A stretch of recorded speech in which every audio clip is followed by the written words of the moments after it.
Hiya hustlers, welcome back to the channel. I'm Candy and this is Wild Heart Hustle Homestead on a breezy morning. So I'm Candy, and those of you that have been around for a while will know what we're about here at Wild Heart Hustle Homestead.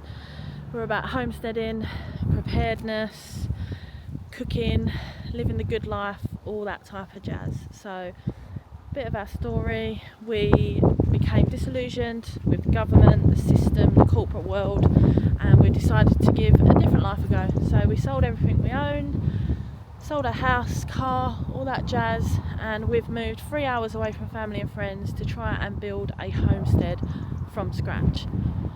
Lucky enough to have built up quite a lot of equity in our last property, and we was able to purchase the house we're currently in, which you can see behind me there, at auction. So we're now mortgage free, not working at the moment, living off our savings and just trying to tick off every day as a day that we're not stuck in the 9 till 5. Now I've got that blurb out the way. We've had a bit of stormy weather, but you can see there's some blue skies behind me. If we have a look out the back, beautiful day today.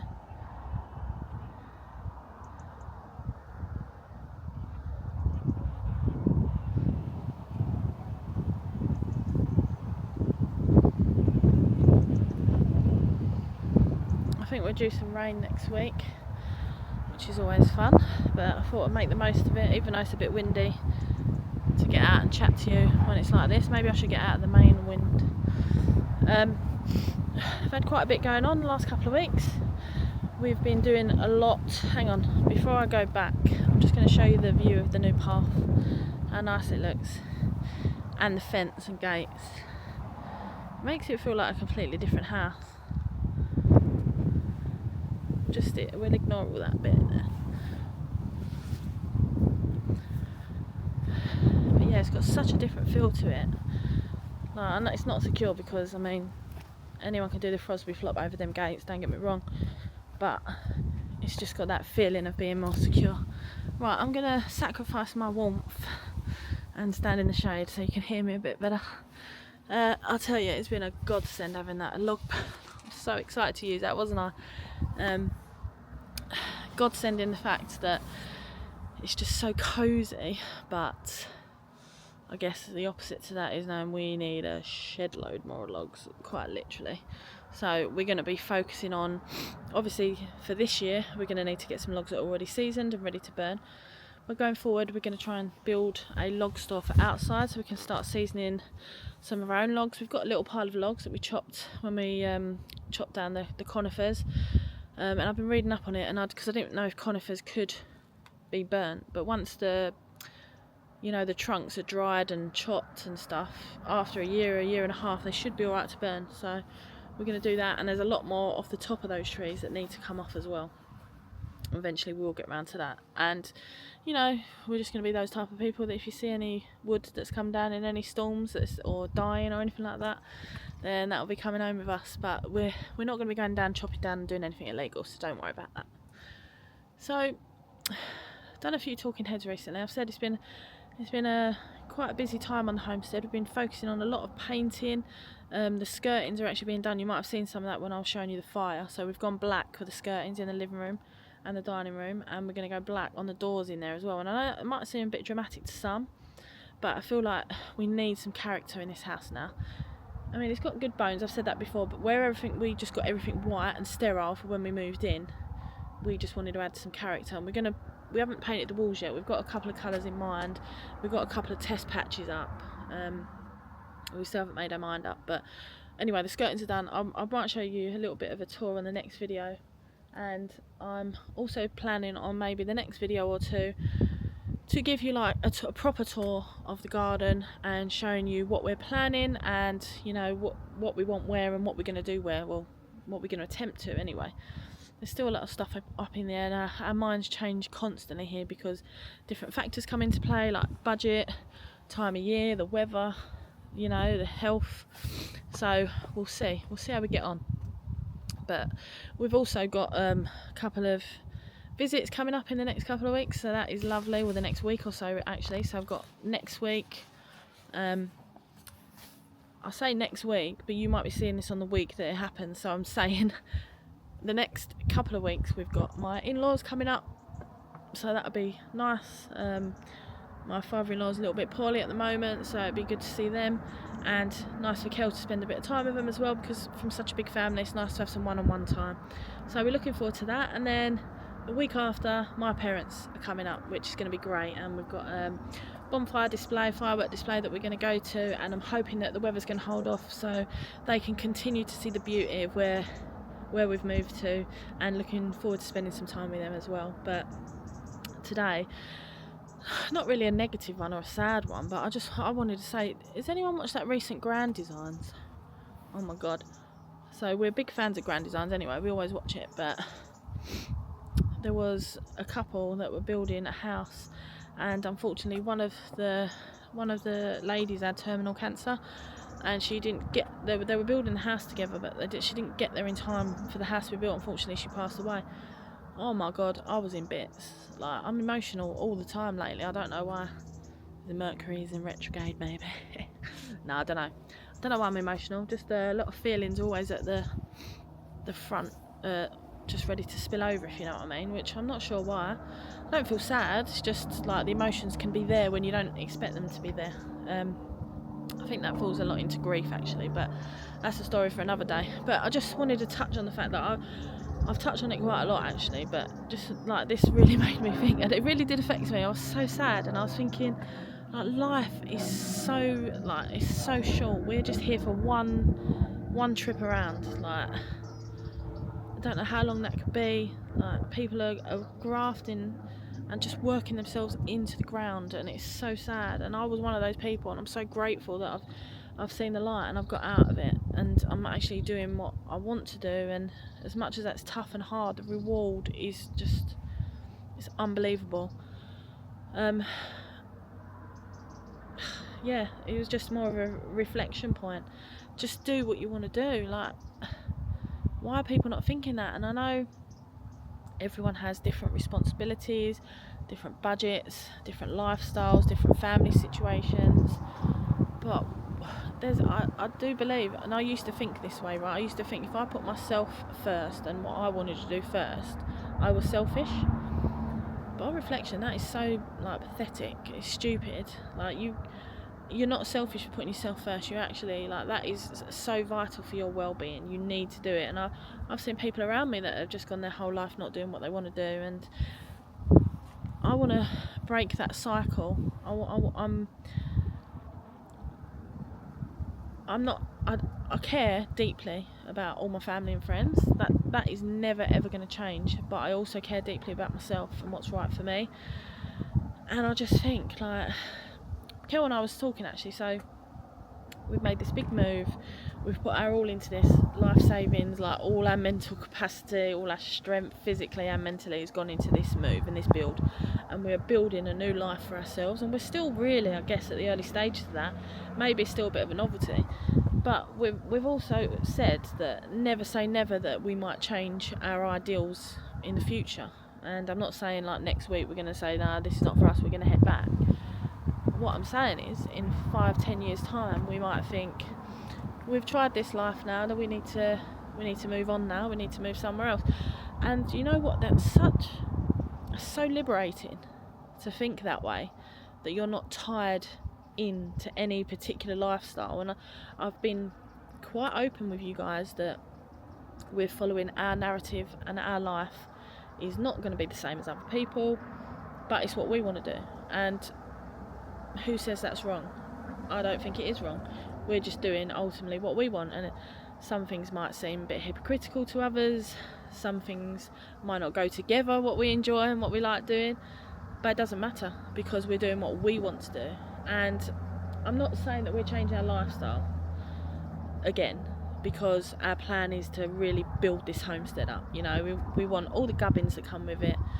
You know, we're dreaming about polytunnels, greenhouses, sheds, potting sheds, like nice area where we can be all social and have barbecue and fire pit and all. And I will show you all that when I do a garden tour video for sure. I will do that soon, actually, while the weather's not too horrendous. But just to be liberated and say, this could be our forever, because this is our dream. But also, 10 years time, we might think, well, we've got a new dream now, we want to try that. And, you know, we can actually do what we want to do. I think you grow up and you go to school, and, you know, they tell you what you need to know, and they want workers, not thinkers. Remember that. So they teach you that you need to go out and get a job, have a family, then you retire, and you might be lucky to get 6 months, a year, a couple of years out of your retirement, and then you're dead. That don't sound like a fair trade-off to me. So, no, it don't sound right at all. So we're doing it our way, and I guess you could say we're enjoying our retirement now. Although we're not retired as such. Well, I guess maybe on paper we are, I don't know. Or we just not got a job. Does that mean you're not retired? Do you have to be a certain age to be retired? Does retirement lock into your pension? I mean, who knows? But why would you wait your whole life and do something you don't enjoy just to enjoy a small amount of your life, if you're lucky, at the end? And watching that grand designs, it just puts everything into perspective. It's like, you don't know how long you've got. Why would you waste any time? Like, time is of the essence, people. Especially with what is going on in the world. And I know I'm speaking a lot maybe about all the scary stuff that's going on in the world lately, because that is, like, I really do think that, and I really do think that people have got their opportunities still just about to make changes and get out there and do things, you know, get out there and spend your money if you've got any. If you haven't, still you don't have to have money to enjoy yourself. I've said that the whole time, and that is so relevant in this day and age, because the cost of living is absolutely diabolical. But this was just more of a reflection piece, obviously a bit of a shorter video than normal, but it really did touch me, and it's everything that we are trying to portray, and everything that we believe in is like, we're here for a reason. I don't know what that reason is, but we're also here to enjoy our life. We're not here to do a number on ourselves and work ourselves into the ground and into an early grave. And I just think it's so important that people can understand that there are different ways out, and there are different things you can do. And, you know, I've had a few comments on the video saying, oh, you know, you're lucky to be able to do that, some of us are stuck in this and some of us are stuck in that. And it does upset me, obviously, to get comments like that, because I feel that we've really sacrificed a lot, and we've really worked so hard to get to where we are, and we're still skin, and we still have struggles, and we've still got health issues, and we're still just cracking on. But I can understand that there's different levels of where people are in their life, and with what they're doing, and their mindset, and their money situation, and stuff like that. But what I did say to this person is that, you know, you don't always know. You only know our bit that we show on camera. And where we are now, it might seem lucky that we've been able to, you know, quit our jobs and buy a house. It might seem amazing on paper, which it is, but we've been together for 20 years, and we have always had this dream of doing this type of thing. So we've always had that in our back pocket for 20 years, and we've worked hard that we're able to get to this point. So I guess you could say, if I framed it in a different way, oh, finally we've got to where we want to be. It's taken us 20 years, but we've always kept to our truth. You know, we've always wanted to do this, so we've always worked hard to get to this point. And I keep saying that we're lucky enough, because I feel bad that people are going to think I'm boasting. We are lucky that we've been able to do this, but, you know, we've worked bloody hard to get to this point as well, and I don't want anyone to take that feeling away from me, because we've grafted. We've gone through such hard times early on in our relationship. Sometimes we were awful. You know, we've grown up together. We've moved all through this together. And if you have a common goal and you've got the mindset to push you through, you can do it. And yes, we've had help from family and friends over the years. And, you know, my dad was amazing when we moved in, you know, helping with all the stuff, letting us use like mum and dad letting us use the motorhome and stuff like that. But ultimately this is on us, and we're getting by every day just by pure grit and determination, because we believe that there is something better out there for us, and you've just got to believe that. There's a beautiful little bird sitting up there now watching me. It's a little blue tit, I think. It's another thing, being out with nature is fantastic. You know, we can hear the birds, the owls at night, you can see the rabbits running around, you can see the pheasants with his little family coming through the field, foxes, deers. It means so much just to get out there in nature. Has really calmed me, I think. I'm not calmed me down, because I wasn't like an irate person or anything, but it's just calmed me. And some people say I'm quite laid back anyway. I guess I never really thought of myself as laid back, but actually when I seen everything that I've been through over the last 12-24 months, I guess I'm quite laid back and quite able to take on a lot of this stuff. But yeah, just reflecting on it really, and just explaining my story about why I believe that there are better things out there, and why I believe that I had to do this for my own sanity, but also because I'm planning for whatever's coming in the future, and we want to be in the best possible position. And you know, Kelly's got a chronic illness, and I just wanted to get us set up that we could enjoy our life on our terms and just follow our own dream. And like I say, the liberation of not having anything stuck in stone. And we've obviously put money into this house, so we've got an asset now. So if we were deciding to up sticks and move to another country, or if we wanted to get another van and just go and travel in that and rent this out, or if we wanted to move back to where we're from, or if we wanted to move to another place that's rural, or, you know, the world's our oyster, and that is amazing to know. So I just wanted to come in and say that, basically tell you that I was blubbing at a TV show, but there's lots of stuff that comes around with that, and as I said, my emotions are at the forefront at the minute, and I'm exploring those a little bit, and why I'm feeling that way and why I'm emotional. It's not always sad emotional, it's just a lot of emotion, and I wonder if it's because I've been through such a big change these last 12-18 months. I'm really not sure, but you'll get used to me, hustlers, anyway. But like I say, the next couple of videos, I think I definitely want to do some sort of garden tour, and I'll show you some of the bits that have been happening on the homestead and indoors as well. And we'll definitely there will be videos coming where I'm showing you what's going on in the homestead. It's just obviously we're in that limbo phase. We've got visitors coming as well, we're looking forward to that. Then before you know it, it's Christmas. But yeah, life on the homestead is good. We're doing well. So we'll catch up with you on the next one, hustlers. Thank you so much for the support. Don't forget to subscribe if you like what you see and you want to see what's coming down the pipe as well.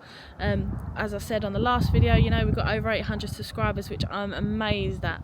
So thank you so much. I'm feeling blessed. So have a good day, and I'll catch you on the next one.